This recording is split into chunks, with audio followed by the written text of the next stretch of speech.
संयुक्त राष्ट्र महासभा के सत्र में हिस्सा लेने अमेरिका नहीं जाएंगे प्रधानमंत्री मोदी। विदेश मंत्री एस जयशंकर करेंगे प्रतिनिधित्व। 27 सितंबर को होगा संबोधन। अमेरिका राष्ट्रपति डोनाल्ड ट्रंप ने एक बार फिर भारत पर 50% टैरिफ लगाने के लिए रूस से तेल की खरीद को बताया वजह। पीएम मोदी के साथ अच्छे रिश्ते की दी दुहाई। राष्ट्रपति ट्रंप ने पीएम मोदी को एक महान प्रधानमंत्री बताया। कहा, इस वक्त वो जो कर रहे हैं वो मुझे पसंद नहीं है, लेकिन भारत और अमेरिका के बीच खास संबंध है, चिंता की कोई बात नहीं है। ट्रंप की दोस्ती वाले पोस्ट पर पीएम मोदी का जवाब। बोले, ट्रंप का तहे दिल से शुक्रिया, हमारे संबंधों के सकारात्मक मूल्यांकन के लिए आभार। पीएम मोदी बोले, ट्रंप की भावनाओं का सम्मान करता हूं। भारत और अमेरिका के बीच रिश्ता बेहद खास, दोनों देशों के बीच वैश्विक रणनीतिक साझेदारी है। बिहार के हाजीपुर में आइसक्रीम को लेकर हुआ विवाद। उपद्रवियों ने पुलिस पर टीम पर किया हमला, थानेदार सहित कई पुलिस वाले घायल। हाजीपुर के कोवा चौक पर आइसक्रीम खाकर पैसे नहीं देने पर शुरू हुआ था विवाद। पुलिस के पहुंचने पर उपद्रवियों ने गाड़ियों में की तोड़फोड़। पुलिस वालों से एक छोटा और एक बड़ा हथियार छीनकर हुए फरार। हंगामे के बाद मौके पर पहुंचे पुलिस के आला अधिकारी। भारी तादाद में पुलिस फोर्स तैनात। पूरा इलाका हुआ छावनी में तब्दील। उपद्रवियों की तलाश जारी। श्रीनगर के हजरतबल दरगाह में राष्ट्रीय चिन्ह अशोक स्तंभ का अपमान। पुलिस ने आरोपियों की शिनाख्त का किया दावा, जल्द होगा एक्शन। हजरतबल दरगाह का रिनोवेशन के बाद हुआ उद्घाटन। शिलापट पर लगे अशोक स्तंभ पर उपद्रवियों ने किया हंगामा। मस्जिद में मूर्ति लगाए जाने का विरोध करते हुए राष्ट्रीय चिन्ह को तोड़ा। जम्मू कश्मीर वक्फ बोर्ड की अध्यक्ष दरखाशाह ने राष्ट्रीय चिन्ह के अपमान पर जताई नाराजगी। उपद्रवियों को दहशतगर्द बताते हुए सख्त कार्रवाई की मांग की। तेलंगाना में 12,000 करोड़ की ड्रग्स फैक्ट्री का पर्दाफाश। पुलिस ने 32,000 लीटर रॉ एमजी ड्रग्स जब्त की। 13 आरोपी अरेस्ट।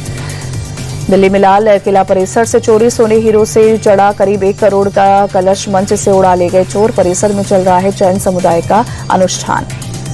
दिल्ली के निचले इलाकों में भरा पानी। मठ बाजार और वासुदेव घाट हुए जलमग्न। दिल्ली के मयूर विहार में भारी जल भराव। कई हिस्सों में बाढ़ जैसे हालात। ड्रोन तस्वीरें आई सामने।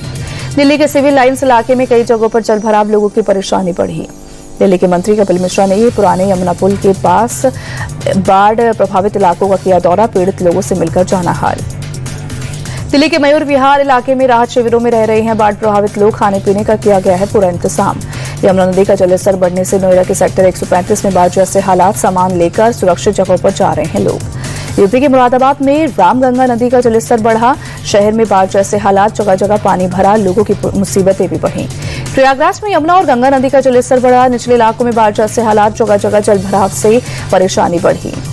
अंबाला में भारी बारिश से कई इलाकों में जल भराव। लोगों को आवाजाही में हो रही परेशानी।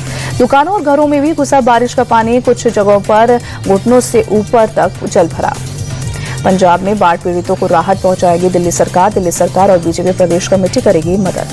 पंजाब के बाढ़ प्रभावित इलाकों का दौरा कर रहे सीएम भगवंत मान की बिगड़ी तबीयत। मोहाली के फोर्टिस अस्पताल में भर्ती। फिलहाल हालत स्थिर।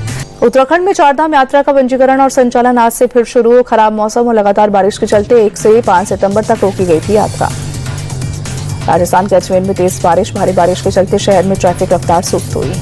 ऑपरेशन सिंदूर पर army chief general Upendra Dwivedi का बड़ा खुलासा। 10 मई को नहीं खत्म हुआ था ऑपरेशन सिंदूर। 16 मई तक चलता रहा। पाकिस्तान को सता रहा था पीओके के जाने का डर। सेना प्रमुख ने ऑपरेशन सिंदूर पर एक पुस्तक के विमोचन के दौरान बताया, पाक सेना का मैसेज इंटरसेप्ट हुआ। पाकिस्तानी जनरल ने पोस्ट छोड़कर मुजफ्फराबाद भागने की बात की। गोरखपुर में national security challenges before India program में सीडीएस अनिल चौहान ने बताया, ऑपरेशन सिंदूर के दौरान सेना को योजना बनाने और टारगेट चुनने की पूरी आजादी थी। सीडीएस अनिल चौहान ने चीन के साथ सीमा विवाद को सबसे बड़ी चुनौती बताया। कहा, पाकिस्तान के प्रॉक्सी वॉर स्ट्रैटेजी दूसरा बड़ा चैलेंज। बिहार बीड़ी विवाद पर सियासत तेज। बीजेपी नेता रविशंकर प्रसाद बोले, और कितना गिरेगी कांग्रेस बिहारियों की अस्मिता पर प्रहार बर्दाश्त नहीं। डिप्टी सीएम सम्राट चौधरी बोले, कांग्रेस का असली चरित्र उजागर हुआ। कांग्रेस के बयान से तेजस्वी का बिहारियों की अस्मिता पर प्रहार बर्दाश्त नहीं, ये कहा गया।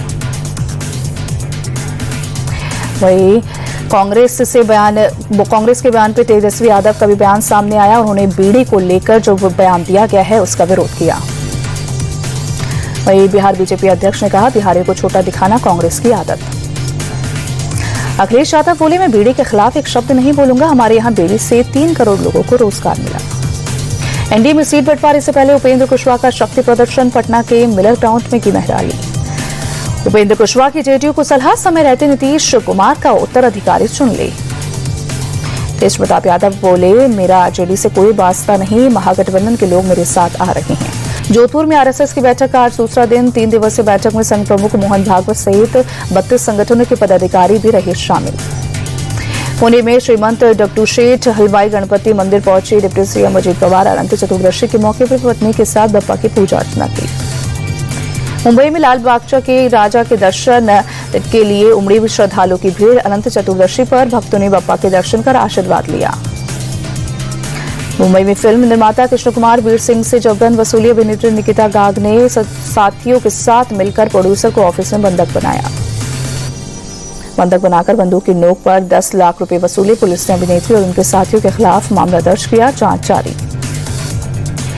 दिल्ली के प्रताप नगर में डबल मर्डर आपसी रंजिश में बदमाशों ने 2 लोगों को गोली मारकर मौत की घाट उतारा। यूपी के बिजनौर में गुलदार का आतंक। छोटी बच्ची पर किया हमला, मौके पर ही बच्ची ने दम तोड़ा। परिजनों का रो कर बुरा हाल। एशिया कप के फाइनल में पहुंचने से एक कदम दूर भारत। सुपर 4 मुकाबले में आज चीन से आखिरी मैच जीत या ड्रॉ से भारत का फाइनल में स्थान होगा पक्का। सुपर 4 में भारत 4 अंक के साथ शीर्ष पर काबिज। चीन और मलेशिया के हैं 3-3 अंक। दक्षिण कोरिया फाइनल के रेस से हो चुका है बाहर।